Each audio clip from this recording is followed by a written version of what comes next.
Hello, and welcome to Hillbilly Cat History, where we're looking at signed, sealed, and remembered the truth behind the most famous baby picture of Elvis. I'm sure you guys have all seen this picture, and you've probably wondered about the story behind it. Where were they? What was going on? Why do they have these expressions on their faces? Why is little Elvis wearing a hat? Well, today we're going to get into that story. Now, if you've been following this series, you know that in the last couple of episodes, we learned things from Elvis's birth certificate, like the name of his mother, Gladys, was misspelled. Her last name was missing. She had the wrong age. Her occupation was misspelled, and it was generalized. It didn't even give her the specialization that she had. So there was a lot wrong with that birth certificate, because we all know that Elvis loved his mother very much, and he would have wanted her to be represented correctly. And we saw from the doctor's notes that Elvis was a twin and that his brother was stillborn. And we gathered all that ourselves right off of the documents, not from a book, not from a magazine or a TV show or a movie, but right from the document that the doctor filled out. And today, this story is going to depend on documents that we don't actually have. I've got one document, and by itself, it doesn't mean all that much. But when you put it together with the references of the other documents, and you see the entire story that's told, then it means a lot. And people have been wondering about this story for a long time.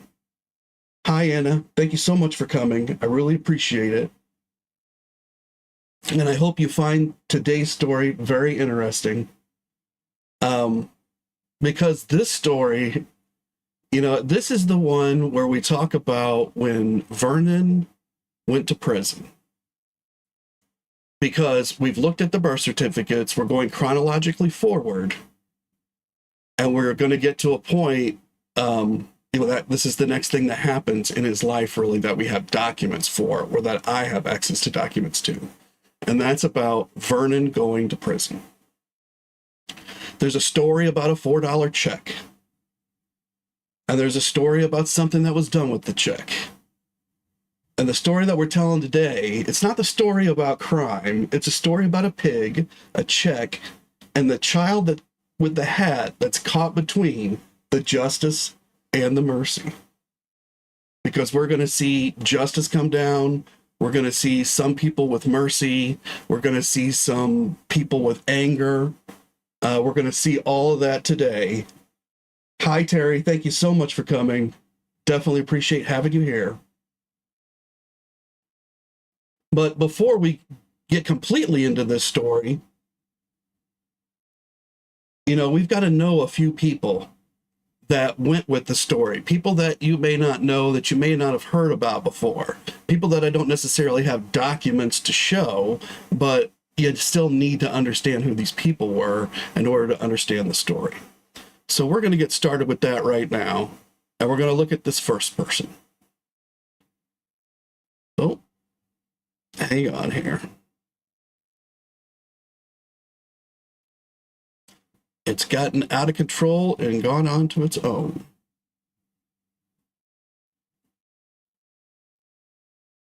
All right, so you got a sneak preview of almost everything we're going to go through here. A lot of different pictures that I have to illustrate this story, as well as some documents. This person on our screen right now, this is Uncle Noah. So those of you who know Elvis Presley's family well, you know that Vernon had a father, and his father was Jesse, whose middle name was D. Everybody really called him D. Now, you never see him called D anywhere in the books or anything, but everybody that knew him called him D, including Noah, his brother.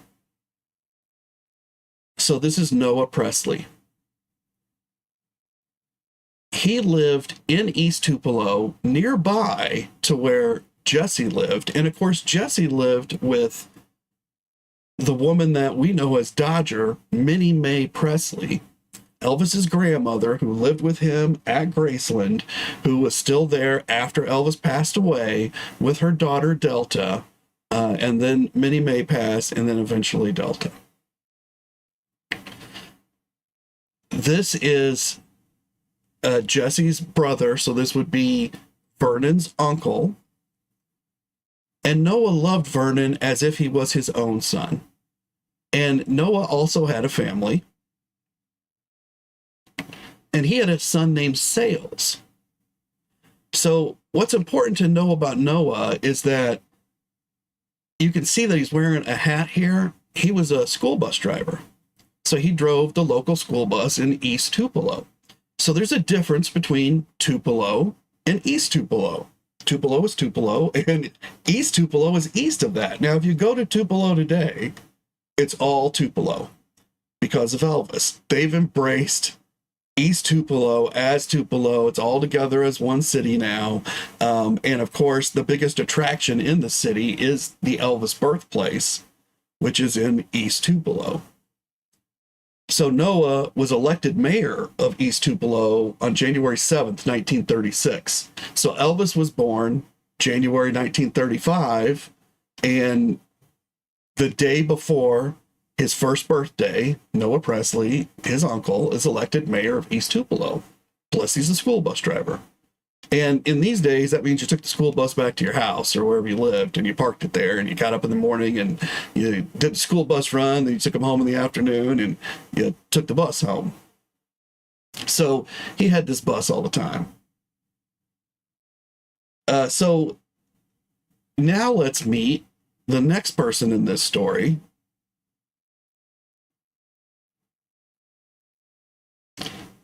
Actually, let's meet this person.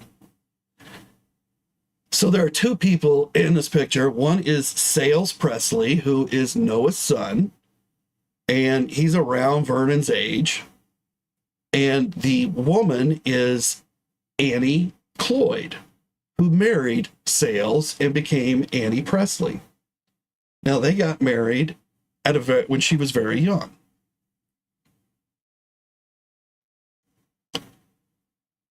So let me just pull up my notes here to make sure I get this correct. So they get married just before Elvis turns 2 years old. So just the day before Elvis turns 1 year old, Noah gets elected as the mayor of East Tupelo. And 1 year later, just before his birthday again, Sales, his son, Noah's son, marries this lady, Annie Cloud, and she becomes Annie Cloud Presley. And here's a quote from Annie, and it's, quote, "When Sales and I first got married, Sales was 18, I was 15. They," referring to Vernon and Gladys, "lived in the little house up on the hill." So they lived in the little house up on the hill. And if you've ever been to the birthplace, and you've seen where it's situated, it is up on a little hill, and down at the bottom of the hill is like a church. And that is not the church that Elvis and his family went to. Their church was a little further away, and at this point in time, it was actually a tent. It wasn't even a full church. But I think that Noah went to that church right across from him. I'll have to look that up. But it was an important church to them. They just didn't attend that church regularly. But that tells you where the hill is, if you've ever been there or seen any pictures. If you actually go there, the hill is so prominent, you can't miss it, because then you're kind of looking down into the church. And then Annie says, quote, "Our first home we bought in 1937. And our house sat where the chapel is sitting now in the park." And she's referring to the Elvis birthplace. And I'm going to pull up a map here to show you in just a second.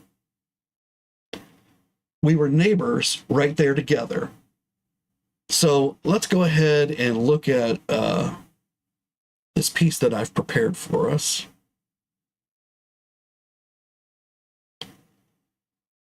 And here you can see we're coming in from space. And we're going to come in and see North America.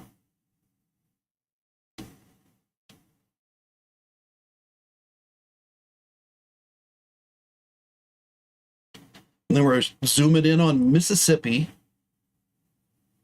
So those of you from outside the country or from a different state, you get an idea where this is. And then we're zooming down into Tupelo.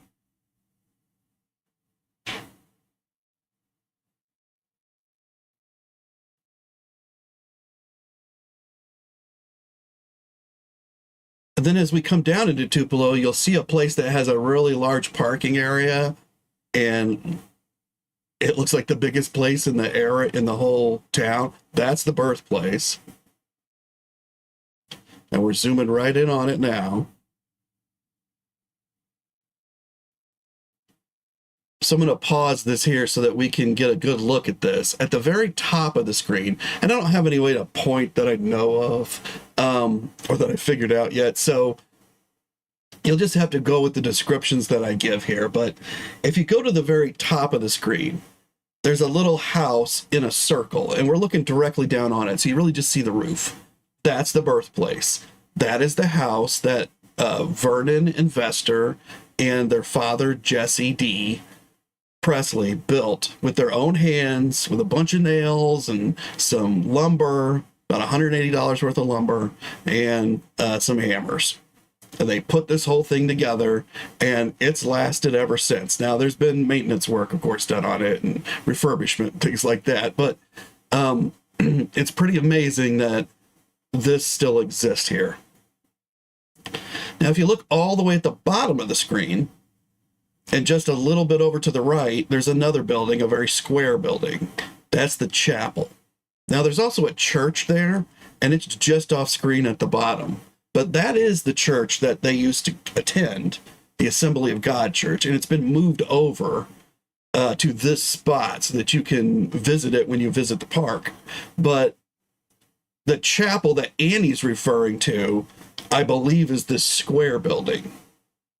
So I can't swear to it because she just uses the word chapel, but I believe it's the square building, and that's where Annie and Sales lived. They had a house that would have been the exact same size and shape as the birthplace. So you can just imagine that house moved over to where the chapel is. Now, in the very center, you see there's another like circle where there's three paths coming together. And there's like a, I believe it's a statue to Elvis now that's right in the middle of it. So here's what Annie says. This is straight from her.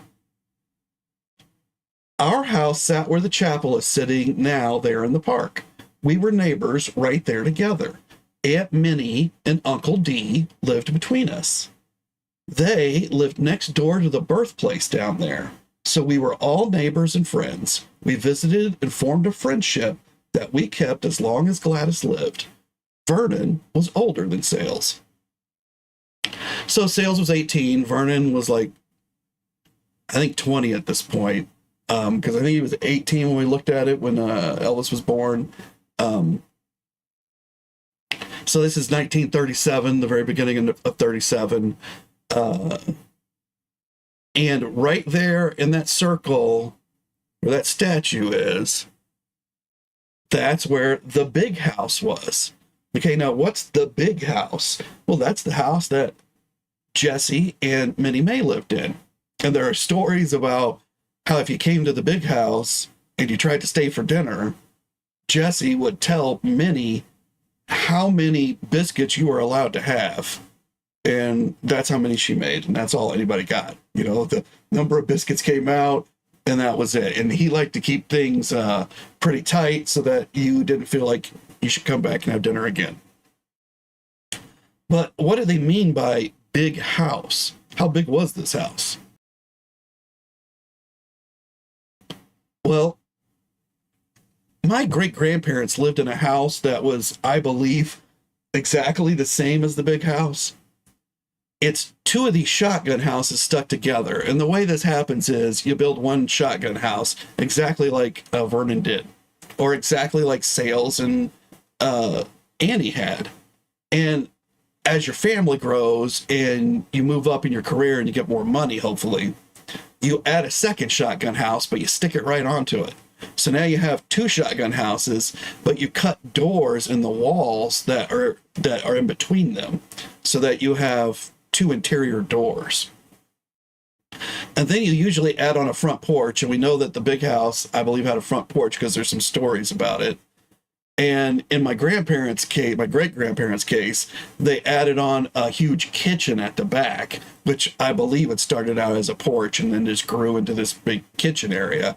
And I think they did that because plumbing came along, indoor plumbing as well as electricity, and it was easier to build this new structure on the back and wire everything through there and then into the house, and to put the bathroom in the back there where they could put the plumbing without having to do anything to the existing house.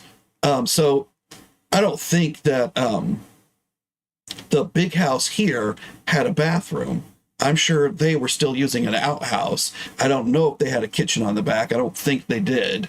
But I do believe they were 2 shotgun houses stuck together with a front porch. And that was what they were referring to as the big house.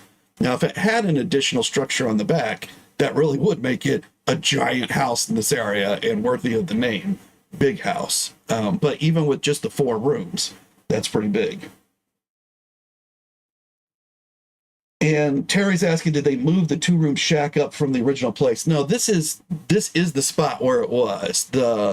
That shack is supposedly in the spot where it was when Vernon, Investor, and Jesse built it. And we're kind of being able to place it there by what Annie says about where the other 2 houses were.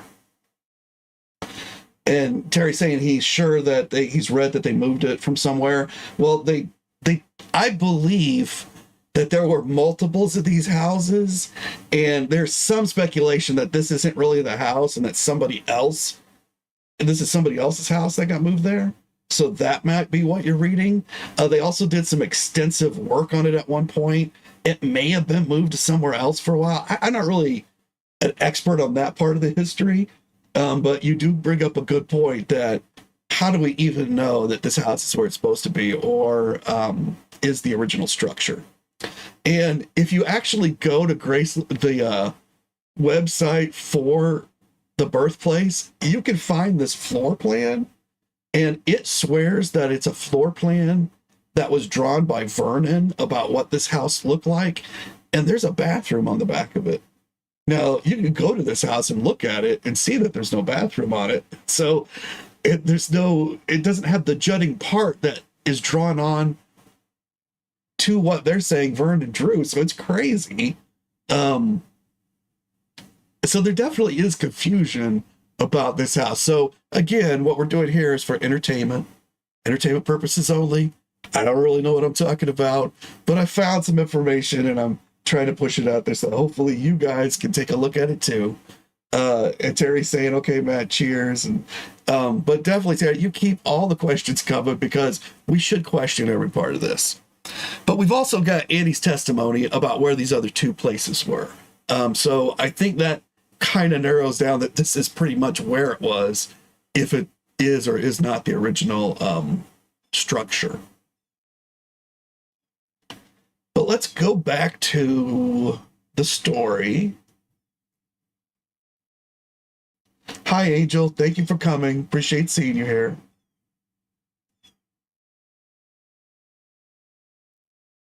So we got to bring somebody else into this now. And, while we're looking at this map here, and if we actually, let me see if I can pull it back a little bit.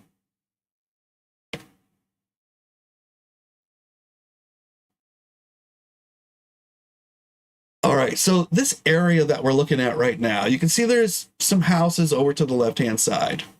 The birthplace is kind of in the center and then moving off to the right-hand side. So back when Elvis lived here, I believe that would have all been fields off to the right.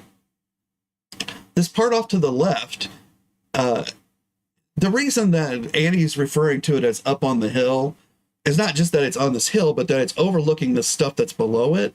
And that's really where everybody was living. And so they were kind of on the fringe out here on the edge. So people from below would look up and say, hey, that's the house up on the hill. And these houses down here, as well as the birthplace and the land for it and the fields around it, they were not all completely owned by one person, I don't believe, but the majority of them, and absolutely the land that the birthplace is on, all of that land, was owned by a guy named Orville Bean. So you've probably heard of this guy, Orville Bean. And he's often painted as a villain in the stories. But here we're going to get to take a look at who he really was. But what's really important to know is he owned all this land. So when we talk about the big house and the birthplace and Annie's house, those places, while they may own the houses, they don't own that land that they're on.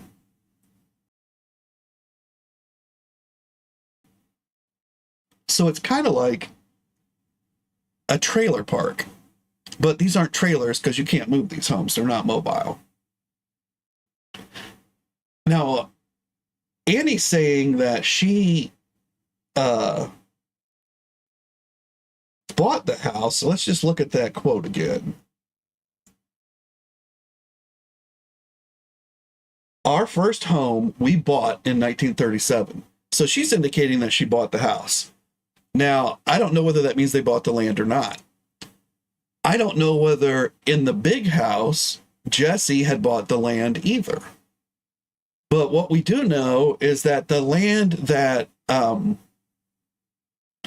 birthplace itself sits on was definitely owned by Orville Bean. And later on, Elvis does a concert and he gives all the proceeds to Tupelo in order to purchase this park and make it a park for the local community. Now, he didn't really see it as a birthplace, which is what it's turned into. He saw it as a real park with like swings and slides and kids playing and stuff like that. A pool. He was very upset about the pool that never got built. But one person owned all of this land, and they sold it all to the city because they were touched by what Elvis had done. And we're going to get to that part of the story. But that's important for you to know, too, that no matter who owned the land at maybe this point in time, somehow it was all reacquired by Orville. So my belief is it was always owned by Orville. He never sold any of this land. He may have rented these houses out, or he may have allowed you to build a house and then live on it and then pay him rent for the land at a lower rate than what he would have rented to you for. But he owned the land.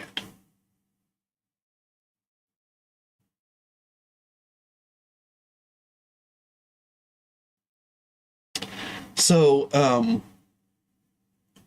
there's a myth that you guys know about Orville, or Vernon borrowed the money from Orville in order to build the house, the $180. Okay, so I am not going to be showing in this video the proof that I have for what I'm going to say now. I just happen to know that it's a fact, and I'm going to state it, and it's going to disagree with what you guys have read in every single book you've ever read, but it's not true that Vernon borrowed any money from Orville. Vernon had the money. There had been a windfall, and Vernon happened to have the money in hand. And prior to building this house, Gladys and Vernon were living in the big house. And I don't think they were paying much rent while they were there. They were probably buying some of the food and, kicking in on some expenses, but I don't know how much, if anything, Jesse was charging them, or he may have been charging them, but they were both working and making some good money. And if you watch some of my early videos about how much Gladys was making during this period, it was not bad for entry-level position and really good for the middle of the Depression. So they weren't poor at this moment in time when they built the house. and they just had this windfall, and Vernon bought the materials and he built the house. Now, he must have made a deal with Orville in order to rent the land. And my guess is that deal was he got some free time, because in the end, he would not be able to take the house with him, and Orville would inherit the house no matter what happened.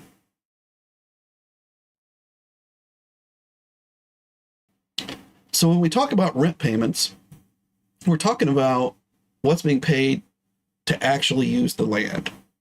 Although in the big house case and in Annie's, it may be for the house too. So in 1937, when Annie gets married in January, things are really looking up for everybody. They're believing that they're going to have this great year. Okay. And Vernon and Gladys and Elvis are all living in this little house by themselves. And it's really probably the best time of their lives, because they're by themselves. There's only 3 of them in this house, and only 2 of them are adults, and they all love each other very much. So this is a different situation than when they were in the big house with Minnie Mae and Jesse, because Jesse was an irritable guy, and I believe Vester was still there. And for sure, Nash was there, who's 9 years older than Elvis, and she would have played with him a lot. But you can also see that Elvis had 3 mothers in this situation. He had his own mother, Gladys. He had Minnie Mae, and that's why he loved Minnie Mae so much, and why he brought her everywhere that he went. He loved Minnie Mae because she was there from the very moment of his birth, and he never remembered not knowing her. And Annie. Annie was Gladys's best friend at this point. They were drinking coffee together every morning. They were raising their children together, spending the evenings together, with a cool drink or kicking back a little bit after the end of the day, along with their husbands, because they all lived right there, all probably hanging out with Minnie Mae and sharing with her, and Jesse, whenever he was willing. And of course, Vester's there playing the guitar. So the one problem during this period is Gladys is not working. So now they are getting poor because all of it's coming in through Vernon. But they make it through 1936, and they're doing okay. And just to check out the chat here, I see Colleen's come in. Thank you so much for coming, Colleen. Really appreciate having you here. Hope you all are enjoying what I'm sharing today and getting something out of this story. But to get back to it, they're all living together. It's probably an ideal time for them. When Annie gets married in 1937, Gladys has now got a friend, and she's even happier than she was in 1936, when she was probably really happy to have. That was Elvis's first year. She was probably very wrapped up into that. Now it's 1937. Things are going great. Vernon buys a pig, and so what he's thinking is, I'm going to raise this pig, and then this winter we're going to eat bacon, and it's going to be a lot cheaper for us. And he's probably right. But you got to feed a pig. And at some point during 1937, work isn't as steady for Vernon. They start getting behind in the bills. Now Vernon has to make choices about who to feed. Do I feed us, or do I feed the pig? So he makes a choice, probably, to feed them, and the pig probably doesn't get as much food as it should. Now, I can't prove that, but what we know is that in late October or early November, he takes this pig and he sells it to Orville Bean. Now, this is harvest time, and it means that everybody is getting their pigs slaughtered at this time if they have not slaughtered them earlier, because you don't want to go through the winter and have to feed this pig. So you'd rather get it done now, smoke it up, and then you'll be able to save it all winter. And you'll be able to eat off of it. But that does cost money. You have to pay somebody to process this pig, unless you know how to do it yourself. but it's not the easiest thing in the world. So you would probably go to a professional in the area and they would charge you some dollars for it. So now Vernon's in a position where he doesn't really have these dollars to invest into either feeding or getting the pig slaughtered. So he really needs to get it off his hands. Orville Bean knows this. Now, Orville Bean is a dairy farmer, and he's also running a cotton farm. So all this land around them, he's growing cotton, and he's raising cows, and he's milking cows. He does have some pigs, but he knows that Vernon's in this position where he's got to get rid of this pig. And Bean has a reputation of being a harsh man. He's shrewd. He's ruthless in his negotiations and in business, but he was also known to forgive and to help members of the community. So he's one of these tropes that you see on TV a lot, not to make him a two-dimensional person, but he is, there was a guy, Andy Griffith, that I remember that owned the department store, and there was an episode all about him that he was a mean-spirited guy and he didn't like Christmas, but in the end, he was playing Santa and, handing out things to the poor. And that's basically who they're painting Bean as being in this description of. But this is from people who remembered him and descriptions that were gathered for various books that have been written about him, where people have gone out and done research. So, he was a tough guy, but he was also fair. Although at this moment, he was very ruthless. So he paid $4 for this pig to Vernon. And Vernon felt like he got cheated. So one thing that we could ask is, did Vernon get cheated? Well, let's take a look. In 1937, the historical hog prices were around $8.80 to $9.80 per hundredweight, which is some measure that they use to figure out things about pigs. Weight of pigs. And a 250-pound pig, which is kind of an average-sized pig, that's about the minimum size you need to make all the things with a pig that you need, like sausage. If they get smaller than that, there's only so many products you can get out of them. So if they're smaller than like 200, the price starts to go down significantly. But for a 250-pound pig, the fair market value in 1937 would have probably been somewhere around $22 to $24.50. Hi, Marion. Thank you so much for coming. I definitely appreciate seeing you here. But about $22 to $24. So Vernon got ripped off by roughly $20, $18 or $20.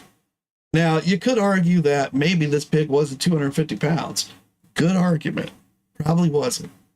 So we could let's knock off $10 and say we get all the way down to where the pig should be worth $14. Maybe it was underweight. Maybe he hadn't been feeding it. And maybe at this point in the year, because everybody's trying to sell off their pigs, the price just isn't there. So let's say $14. He still got ripped off by $10.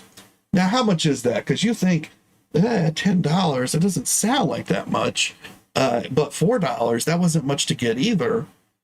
$4 in 1937 would be the equivalent of $90 today. So another $10, now we're getting over $200 that he would have gotten in today's money. So he probably did feel ripped off. And he probably had a right to feel ripped off. And Orville was probably laughing that he got one over on him. Vernon got together with two of his friends. One of them was Travis Smith, who was the brother of Gladys. So he's Gladys's brother. The other one is a guy named Luther. Now, the three of them, we're not sure what they're doing. A lot of people paint them as drinking and coming up with this plot. And there's various stories about whether exactly what they did. Some people will tell you that they took the check the $4 check and they put a 1 in front of the 4 and made it 14. And then added a teen onto the end of 4 to make it 14 and then cashed the check. And that sounds okay because it sounds kind of reasonable, but the ability to match the writing and the ink and all that, well, we're going pretty far for 3 farm boys here. So another school of thought says, you know, and what would they have gotten? Another $10. So there's 3 of them. What would they have done with this $10? Split it 3 ways, $3 each. So that would have still been close to, you know, $80 a piece in today's money. So, you know, over $50 each in today's money. So that might have seemed enticing, but I don't know if they would have done it for that. So there's another school of thought that they forged a check basically by tracing the check that Vernon had and tracing the signature and the way that the letters were written for the 4. And they made it into 40. And then they split that. So I can almost guarantee that that 40 is correct. And I'm going to show you in a real document. Well, I'm going to show you in a reference to a real document that I will then show you where you can go see it. That even though it doesn't say 40, it pretty much has to be 40. So I believe they did this for $40 and then they split it amongst themselves. And the idea here was that Vernon was about $20 short. So they doubled it to 40 to get what Vernon was owed and to teach Orville a lesson. And that this was a practical joke. It was a prank. It was, we're going to show that farmer who we all rent our houses from, because all these guys were working for Orville. They would go and they would do the seasonal work that he needed. They weren't working for him all the time, but they might have been driving trucks to deliver his milk. There was money that steadily came from Orville to them, as well as money that went from them steadily to Orville. And Orville was a well-known guy in this area who did a lot of business with other people. So if you wanted to work on somebody else's farm, you better keep in good with Orville. Otherwise, he's going to say bad things about you. And you don't want that because he is well respected. And Colleen saying that she never knew that the check was for a pig. Yep, for a pig. And, you know, if you're poor, why wouldn't you eat the pig? You can't afford to pay for the processing. Just couldn't do it. That's how deep Vernon is into something. And that's why he has to get the $4. He's dependent on just the $90 in today's money. That was probably enough to feed them for 3 or 4 days, if not a week, if not more, you know, because Gladys knew how to stretch out food. So that was probably really important. And he couldn't tick off Orville too much. So he had to take what was offered. And it gnawed at him. I'm sure it did. And as a young man, I'm sure it gnawed at him. Even I remember when I was young and I felt like I was slighted. You know, it builds up in you. And now he's got 2 other young men who are telling him, yeah, you got slighted. Let's get back at this guy. And they think up a way and they do it. And then beyond that, they take the check to the bank, the local Tupelo bank. I believe it was the local Tupelo bank.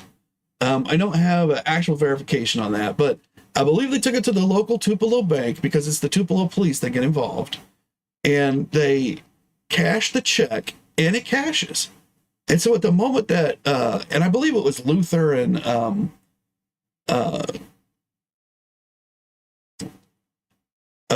Gladys's brother, that went and cashed the check. I don't believe Vernon went with them.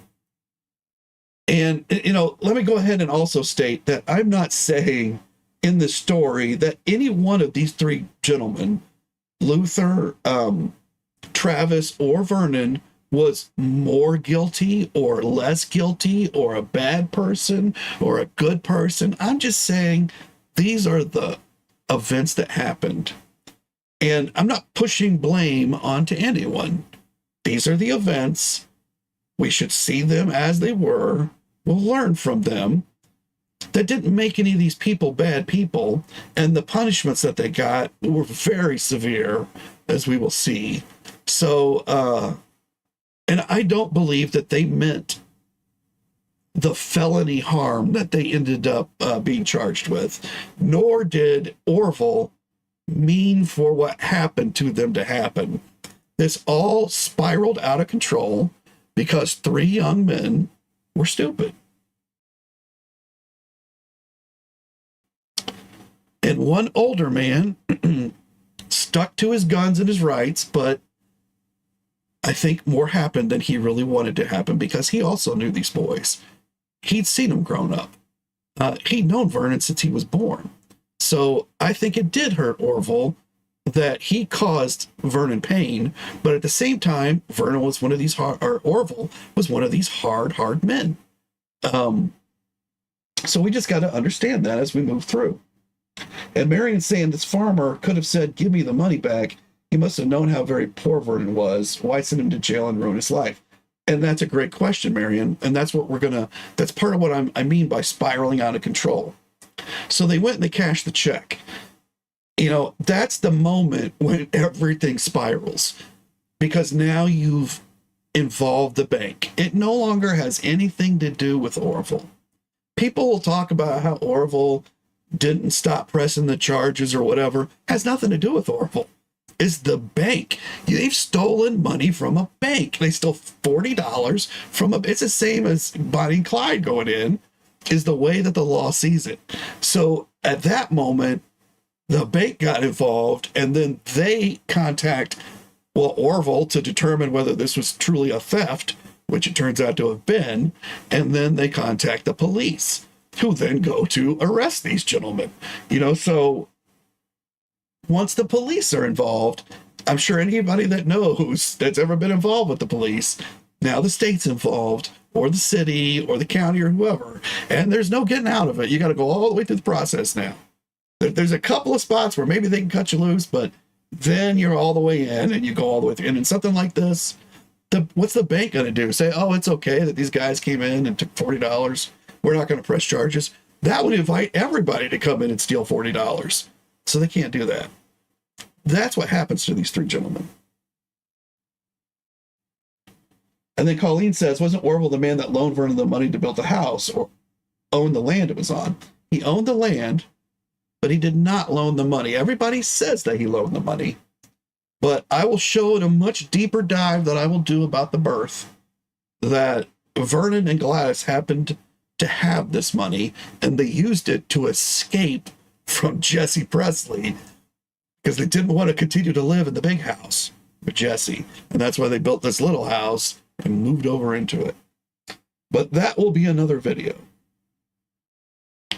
And let me take a moment now that if you guys are getting something out of this and you're learning new stuff and you enjoy what we're talking about, you want to hear all of this story and a lot of other stories you've never heard, give me a like, give me a subscribe, share me with all the Elvis fans that love Elvis and will love these stories, and continue to comment both here and after the videos. All of those things YouTube loves. They see it as interaction with the video, and they suggest the video to more viewers. Otherwise, they lock it away and no one even knows that it's out there. And I'm hoping that you guys see these videos as so valuable that you would like to share them with all the Elvis fans. But to get back to this story, these guys have now been arrested and indicted. And kind of what happened before that is Travis and Luther, they took their money and they split out Vernon's share, which was, I believe, $12 or $15. We're going to verify in a document in a few minutes. But it was around $15. And so he ends up with like 19 because he gets the 4 from the check, which was legitimately his, for real his, and gets 15 out of this other deal. And then they take the remaining amount and split it between themselves, which is like another, so maybe it was 45 they did it for, but they split it somehow, probably 3 ways, but they take their shares and they go to the next town. And the reason they do this is they can't spend the money in Tupelo because everybody knows who they are. And they'll be like, hey, where'd you get all this money? So they go to the next town. They have a good time. I believe all the money's spent by the time they return. Police pick them up, throw everybody in jail. And Terry's saying, great live stream. Thank you so much for the interesting information. Thank you, Terry. I really appreciate the comment. And everybody, check out Terry's channel. He just put up some new videos that again dovetail into our other series about solving the mystery of August 16th, 1977. So if you haven't seen any of those videos, I suggest you definitely watch those on my channel and head over to Terry's channel. Might start with Terry because he's got some shorter pieces that really get you into the spirit of the moment. And he's also got some clips that don't appear on anything that I've shown, which is really interesting. So again, check out Terry's channel, Elvis History. But now that they're in jail, they've been charged with forging a check, and the way the law sees it is all 3 of them were forging. He was arrested during the fall term of criminal court. So Vernon and these 2 other guys, they're all arrested during the fall term. Vernon pled not guilty, but because they got arrested so late in the fall term of the court, it was too late to be tried. And he had to wait till court reconvened in the spring, which would be 6 months later on Monday, May 23rd, 1938. So he's been arrested 6 months prior to this, late in November, or early December.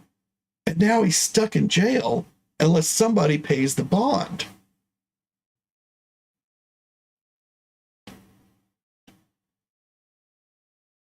So, and just to finish off thoughts about the pig itself and whether Vernon really got ripped off. In 2025, a pig of this weight, 250 pounds, would have been about $895. And if you do the math in between them, we actually pay more per pound for pork today than when Vernon raised that pig. So pork was cheaper then. So that comes into play when we think about these numbers. And it was just another interesting sidelight I saw that we're actually paying more, even though I would bet that most of us think that we're eating better than Vernon ever did, but we're actually paying more per ounce for the meat, which is kind of crazy, right? But to go on with, what's happened here, they're now in jail. They see the judge. He says, you're not going to get the trial for 6 months. He takes each of their pleas. I don't know what Travis and Luther's last name was Gable. I don't know what Luther and Travis pled, but each of them was given a bail at $500 each. So I'm not sure how the bail system worked back then. If it was like today, you had to come up with 10%, and somebody would have had to guarantee that. So somebody would have had to do that. But let's look at another one of my pictures here.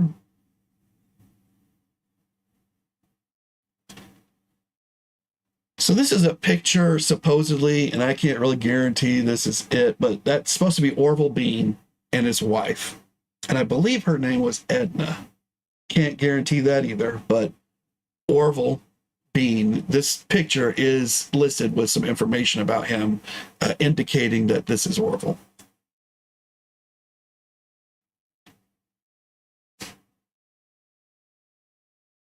So here is the famous picture. And I'm sure you guys have seen this picture a million times. It's all over everything about Elvis, right?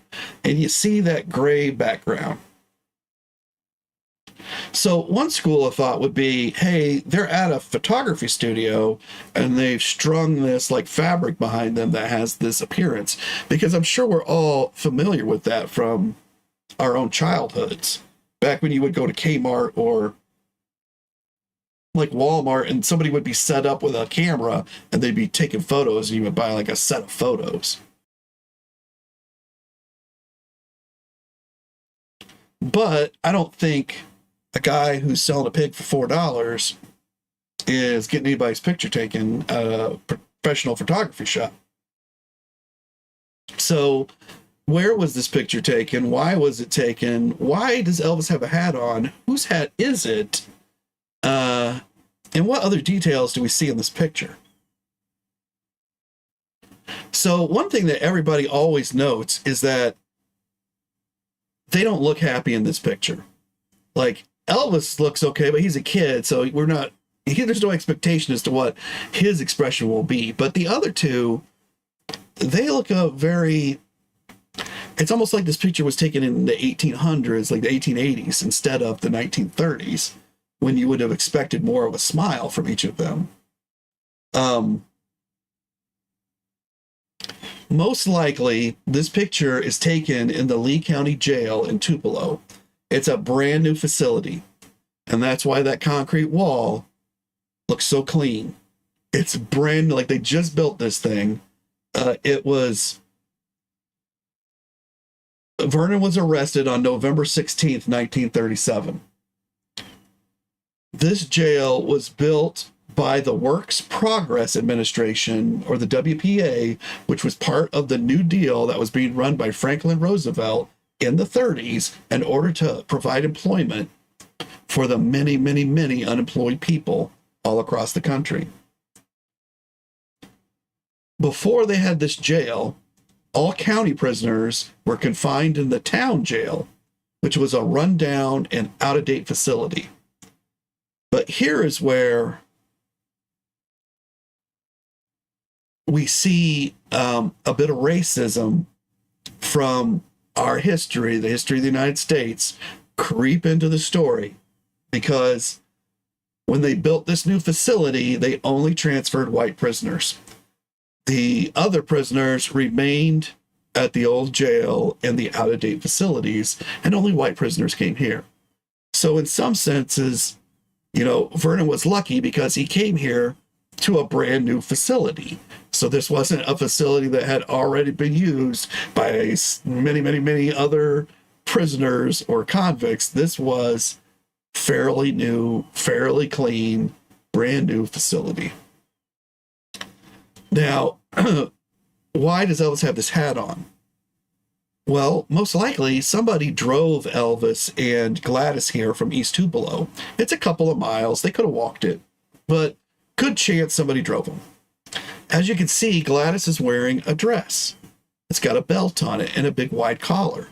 Now, if you watched my earlier videos, the ones from the beginning of the channel that talked about Gladys's history, you know that at the point that Gladys started working at the Tupelo garment factory, she got very involved in fashion, along with her other single friends in the area.